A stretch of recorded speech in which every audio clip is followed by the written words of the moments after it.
সুপ্রিয় দর্শক, অনেকদিন পর নেইমার এবং মেসির দেখা, একসাথে কোলাকুলি করা হলো তাদের এবং তারা একটু প্র্যাকটিস করে নিচ্ছে। ম্যাচে দেখা যাক কি হয়। দর্শক, রেফারি এবার নেইমার এবং মেসিকে ডাক দিয়েছে, কিন্তু নেইমার নেই মাঠে।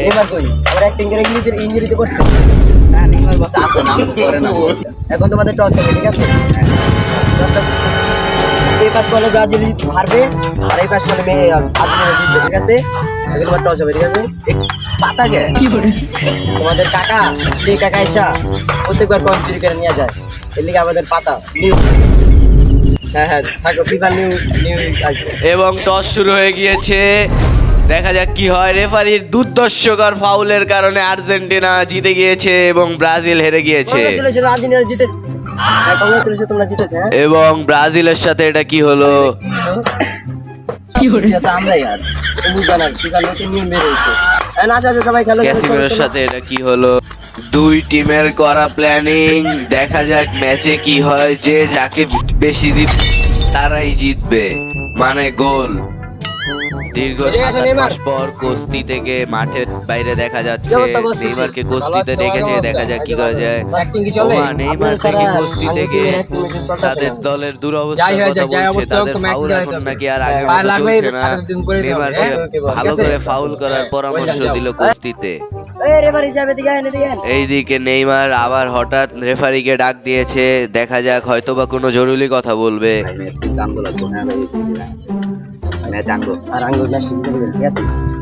এটা কি হলো? নেইমার এবং ক্যাসিমিরো রেফারিকে ঘুষ খাওয়ালো। দুই টিমের প্লেয়াররা জাতীয় সঙ্গীতের জন্য নামো। ব্রাজিল এবং আর্জেন্টিনা তাদের নিজ নিজ দেশের জাতীয় সঙ্গীতের জন্য প্রস্তুত হয়েছে এবং তারা নিজ নিজ দেশের জাতীয় সঙ্গীত গাচ্ছে।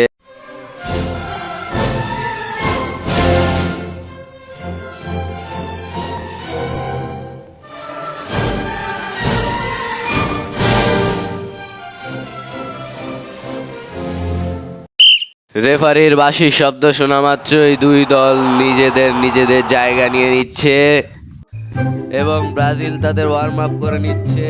ওইদিকে আর্জেন্টিনাও তাদের নিজেদের ওয়ার্ম আপ সেরে নিচ্ছে। ওইদিকে নেইমার হঠাৎ ছুটে আসলো রেফারির কাছে।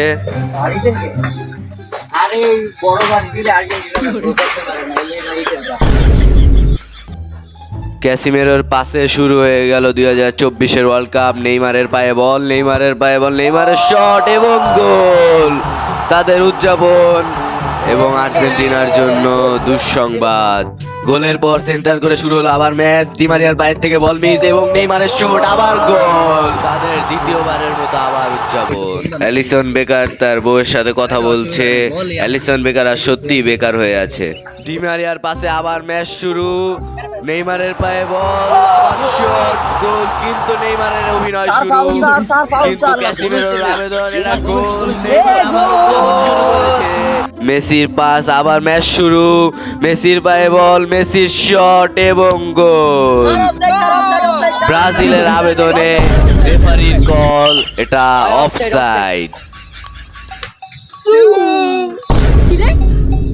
স্যার এটা কিসের অফসাইড হলো স্যার? এই আম্পায়ার মানি না। এই আরেকটা আম্পায়ার নামা। মাঠে নতুন আম্পায়ারকে দেখা যাচ্ছে, দেখা যাক সে কি করে। একই রেফারি নেমেই নেইমারকে লাল কার্ড। মানি না স্যার, এটা কি স্যার? লাল কার্ড মাঠ থেকে বের হও তুমি। দুঃখ ভরাক্রান্ত মন নিয়ে নেইমার মাঠ থেকে বের হয়ে গেল। একই এই বয়সে বুড়ো কাকা খাট ছেড়ে মাঠে এসে পড়েছে। ক্যাসিমিরোর পায়ে আবার বল, কাকার কাছে পাস, কাকার বল টান এবং রেফারির কল। ফাউল। স্যার এটা কি এর ফাউল স্যার? ফাউল মানে দেখবি ওদিক থেকে। পেনাল্টি বল দে, পেনাল্টি আমি করব। ওই তো পেনাল্টি বয়স আছে, ডি মারিয়া বল দে। স্যার আপনি কি ফাউল স্যার? ওই তো আর্জেন্টিনা স্যার। রেফারির কলে আর্জেন্টিনা পেয়ে গেল পেনাল্টি। ডি মারিয়া পড়ে গেল এবং শট এবং গোল। ডি মারিয়া সেই পুরনো। রেফারির বাঁশির সাথে ব্রাজিল তাদের 6ষ্ঠতম বিশ্বকাপ জিতে নিল। আর্জেন্টিনা না তো জিতছে। কেমনে স্যার? জিতছি তো আমরা 3টা গোল দিছি। ওরা কেমনে জিতে স্যার? আগে তো ওগুলো তিনটা গেছে অফসাইডে ও আম্পায়ারটা ছিল 1999 সালে আর মেসি 2024 সালে ওই তিনটা অফসাইড ওগুলো দুইটা গোল সাইড দিচ্ছে রেফারির চোরামির কারণে আর্জেন্টিনা জিতে গেল বিশ্বকাপ এবং তাদের ডি মারিয়া মেসি সেই পুরনো উদযাপন। ব্রাজিল টিম হতভম্ব হয়ে তাকিয়ে আছে, তারা কোনোভাবেই এটা মেনে নিতে পারছে না এবং আর্জেন্টিনার বিশ্বকাপ জেতা দিয়ে শেষ হলো বিশ্বকাপ 2024।